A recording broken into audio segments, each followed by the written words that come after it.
Hey guys, Ben here from AdCoach, and today I'm here to talk about some pretty important news that came out of Apple's recent development conference.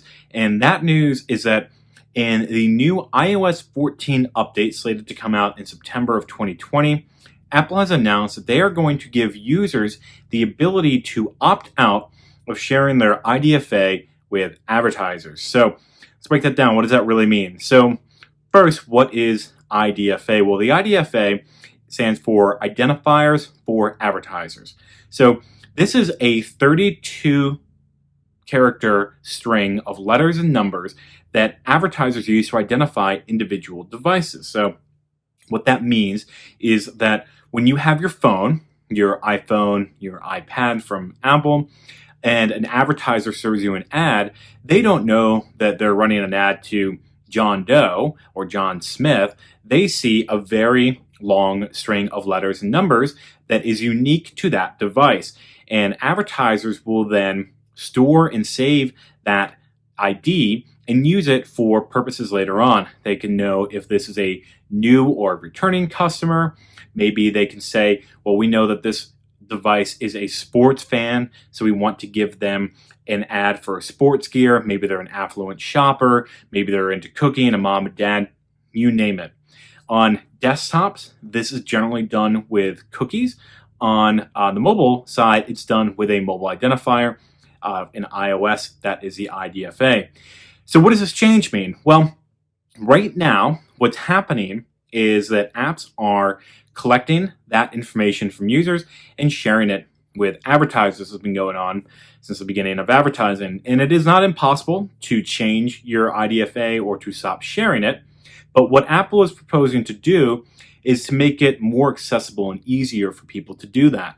So now, when you are using an app, or the proposed change will say when you're using an app that is collecting that information and sharing it with an advertiser, you, the end user, will get a pop-up that says, hey, this app is sharing that data. Do you want to continue to allow that, or would you like to stop it? So for many people, you may say, well, I don't want to share my private information if I don't have to, so I'll opt out and say no.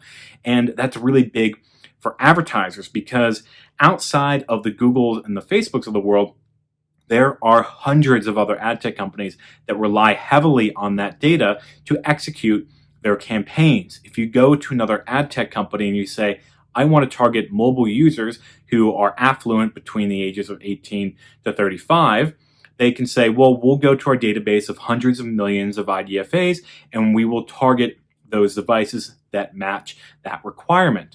If we're now saying those same companies don't have access to those identifiers, then they don't have any way to target their users. It could be an enormous change in the industry.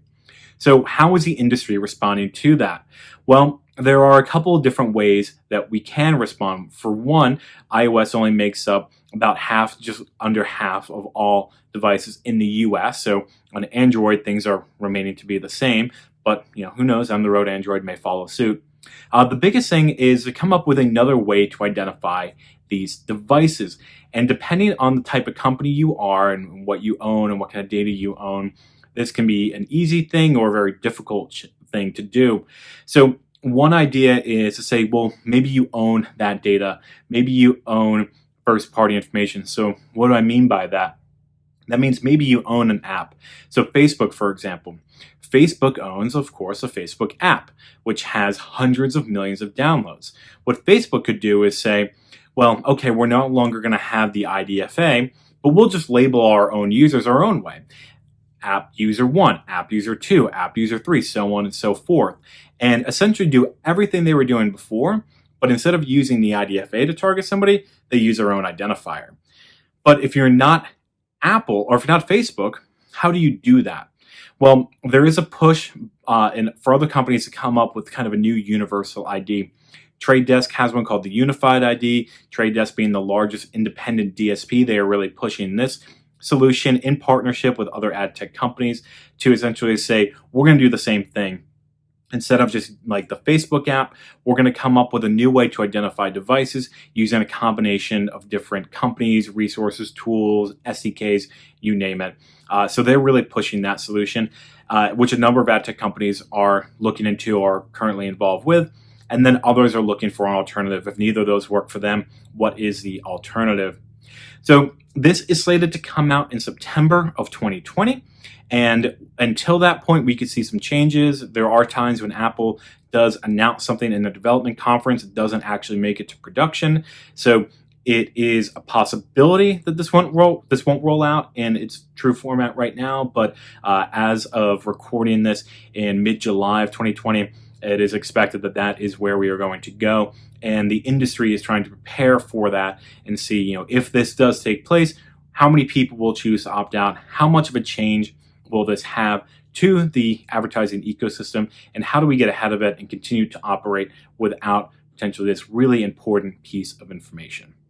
So if you have liked this video, please subscribe to my channel for more videos like it. Give it a thumbs up and a like, and leave a comment if you're interested. If you want more content like this, check out adcoach.co, that's adcoach.co, and some of my other videos on YouTube. So thank you so much, and I look forward to seeing you on another video soon.